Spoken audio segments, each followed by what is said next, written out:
So let's explain stuff. So first of all, we go in. Ankka is tiny. Then she turns big and she will leap into a direction. After she leaps into a direction, she's doing projectiles, doing random attacks that we don't care about, spawning AoEs that apply torment, poison. Do not stand in those.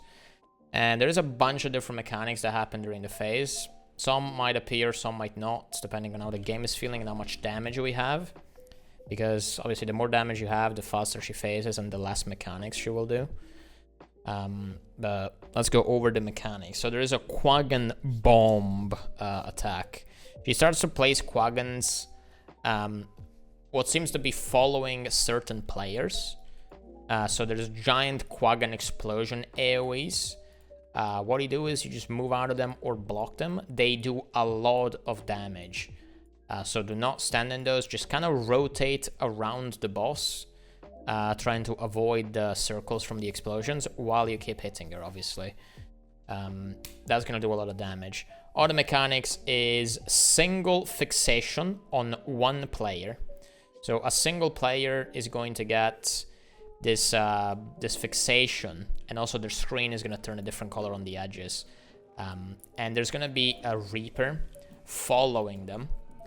And you have to make it so that that Reaper does not go on the group, basically. So it will pull you if you are the fixated person for the mechanic. And it will try to move towards you and therefore on top of the group. All you have to do is make sure that it doesn't reach the group and also it doesn't reach you. Because if you get it inside its AoE, it will do a lot of damage and kill you. And just like this mechanic, where there is an AoE that pulls you towards it, and it does a lot of damage and kills you, there's also going to be a similar one, but it's multiple of them, and they run in a straight line instead of fixating on a player, right? So all you have to do when this happens is go between these AoEs, and when they try to pull you in them, you just fight it and walk away from them, right? Then there is a break bar, break the break bar because it's extra damage, and then she's going to phase. And that is kind of what happens during the entire fight. Extra things on top would be stuff like CC. She's invulnerable at the beginning of every phase. At the beginning of phase 2, when we change room the first time, she will be invulnerable because we gotta break the break bar or kill, but CCing is faster. So CC, break the break bar of like 3 adds around the arena, then go back to the boss and do the exact same mechanics. In the last phase, she's invulnerable at the start, she goes up, then comes down, and we have to do the exact same mechanics. But this time, during the CC phase, where we gotta break the 3 adds, there's also gonna be an extra Reaper that will aggro on a player and try to immobilize it, so that, I don't know, it's like annoying you and trying to kill you because of the trash mobs that appear around the arena, and also because of the AoEs and stuff, but it doesn't matter too much. Rest of the stuff that's missing, I'll explain as we go along. Let's ready check, let's drop in, and let's kill the boss. Also, one mechanic we see at the very beginning is similar to Adina from Wing 7, if you've done raids, where 3 players get a giant orange AoE around them. You move out of the group. Once the orange AoE detaches from you, then you can move towards the boss again. There you go, now she's jumping. 3 players, we got a giant orange AoE now. There you go, move out of the group, drop those somewhere away from the group, and then come back close to the boss. Keep doing damage. Also, yeah, these are the ones that pull you towards them, right? These go in a straight line, these don't aggro on a player. So just fight it, go in the opposite direction, and you'll be good. Also forgot to explain the worms. Maybe we can see them later on. There's also going to be some worms, some like snake things that appear on the arena. Okay, now she's going in the middle. So this mechanic, we actually skipped it. We don't get to see it. But at like near the end of every phase, she has this... Okay, well, okay, these AoEs, they apply poison and torment. You can dodge them, you can block them, you can Conde cleanse them. They're basically useless. Just run through, whatever.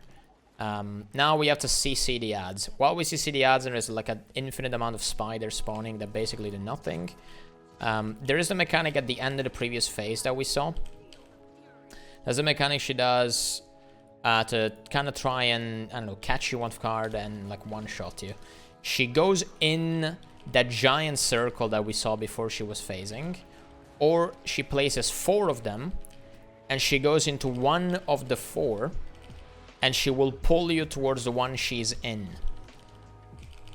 We'll explain that as we like do it and see it again. These worms, don't stand in the orange stuff, because it fears you and knocks you and it's annoying. Okay, now a player has the fixation. You can see him running away, Sampo in the distance. That hallucination is following him. He's cutting it away from the group so it doesn't like kill everyone, and he doesn't die either, while it like slowly pulling him. These AoEs, we can just cleanse them, they're annoying. Okay, now he's gonna do the mechanic that I was explaining earlier. So he should place some AoEs on the ground. Yeah, these 4. The one she's in, she will pull you towards, right? Now she's obviously phasing, so again, we don't get to really see the mechanic, but if you do get pulled into those, you will die. It does a lot of damage. Now we gotta walk again. These AoEs, again, they don't really do that much, so whatever. Also, once a player has reached the boss here, if you're too far back, it will teleport you inside the room. So you don't even have to run if you don't want to. You can just AFK in the previous area. But if you're too far, you get a loading screen, so that's not very fun. Okay, now she jumps, same mechanics. These AoEs are annoying, cleanse them, don't stay in them.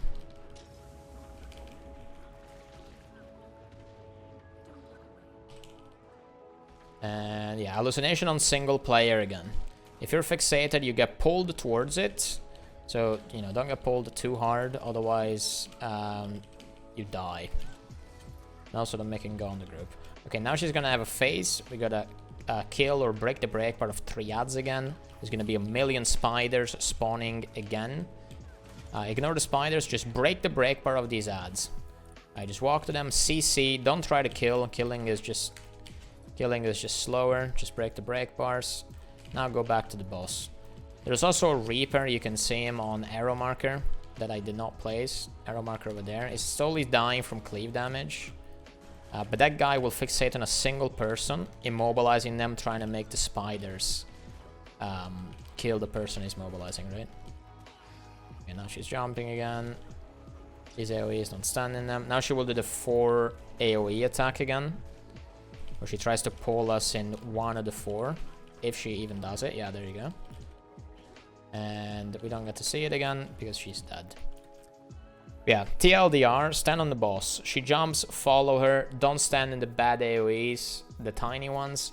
The big AoEs are usually a one-shot, either because you get pulled in them or because you walk in them. The worms, don't get it by the fear, don't get it by the knockback they do. Spiders, blind them or just clear them for damage. The ads, CC them. If you're getting pulled towards something, fight it with WASD and get out. And that's pretty much it. The rest is just bash your head against the boss until it dies. We didn't see the Quaggan mechanic, where the big Quaggans explode all over the place, but that's okay. Alright, good job, gamers.